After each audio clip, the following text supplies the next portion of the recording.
देखो जैसे sand paper है, मैं सैंड पेपर से करके दिखा रहा हूँ आपको। करना वायर ब्रश से है। इसको ऐसा पकड़ेंगे,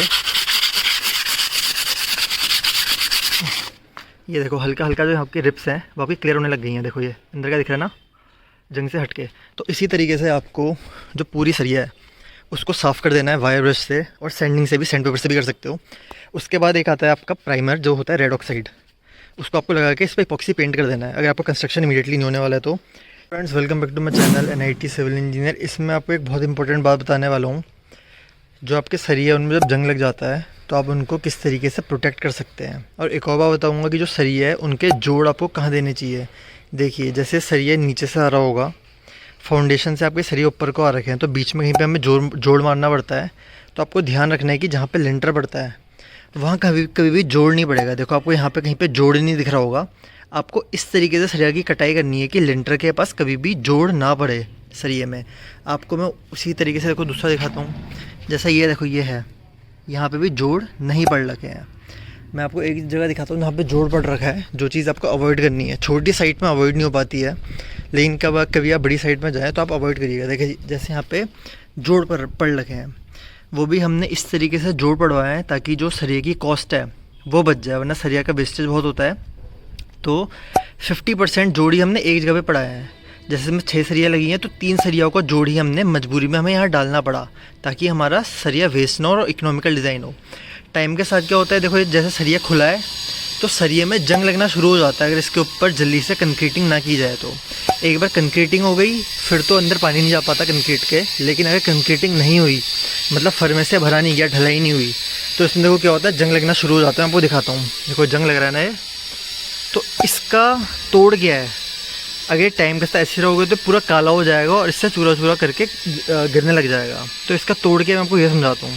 देखिए इसमें क्या करना है आपको, सबसे पहले जो वायर ब्रश होता है, वायर ब्रश मैं आपको दिखाऊंगा, उससे आपको पूरा साफ़ कर लेना है। इसका जंग जितना भी बाहर की सरफेस में लगा है वो निकाल देना है।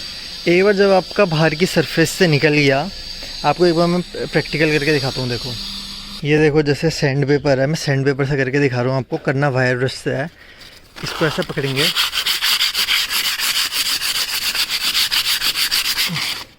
ये देखो हल्का हल्का जो आपकी रिप्स हैं वो आपकी क्लियर होने लग गई हैं। देखो ये अंदर का दिख रहा है ना, जंग से हटके।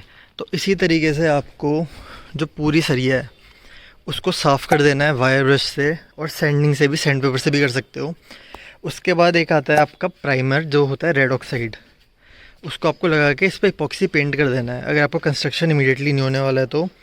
इससे जो आपके जो सरिया है वो फर्दर रस्टिंग प्रोसेस से बच जाएगा। पहले आप कोशिश करें कि इसको जल्दी से जल्दी इसमें कंक्रीटिंग कर दें ताकि आपके सरिये में जंग ना लगे। अगर ऐसा नहीं हो पा रहा है तो आप ये 2 स्टेप करके फिर इसमें कंक्रीटिंग कर सकते हैं। और मैं एक फुल वीडियो लाने वाला हूँ, उसमें मैं बताऊँगा कि जो जॉइंट्स होते हैं कॉलम में वो कहाँ पे पड़ते हैं। हमेशा ध्यान रखने वाली बात है, जो भी कॉलम के जॉइंट पड़ेंगे वो, जैसे मान लो इतना लंबा कॉलम है तो कॉलम के बीच में जॉइंट पड़ेंगे, कभी भी ऊपर और नीचे बीम के पास और लिंटर के पास जॉइंट नहीं पड़ेंगे।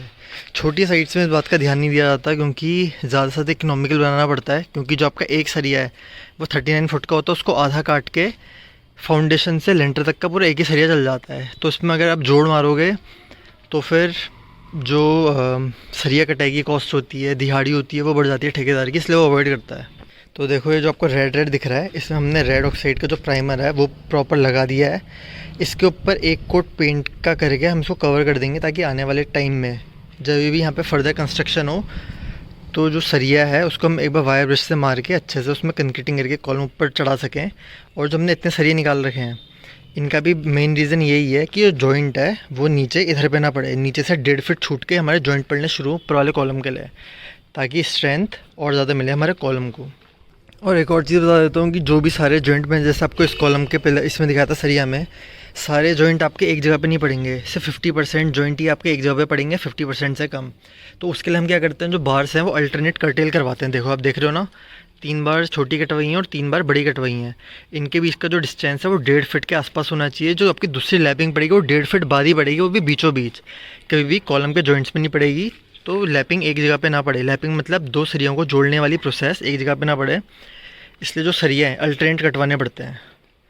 क्लियर है बात। अगर आप एक ही जगह पे कटाओगे सारे जोड़ एक जगह पे आ जाएंगे, हल्का सा लोड अगर ज़्यादा आया तो कॉलम वहाँ से बाहर को फट सकता है। तो यही रही इस वीडियो की बात। कुछ आपको मैंने सरिया के बारे में, जंग से कैसे बचाना है, सरिया में आपको लैपिंग कहाँ देनी है, कॉलम की स्ट्रेंथ कैसे करनी है आपको इंक्रीज़, वो बताया। तो ऐसी वीडियोस मेरे चैनल में आते रहती हैं, तो सब्सक्राइब कर दीजिए, शेयर कर दीजिए अपने दोस्तों के साथ। Thank you so much.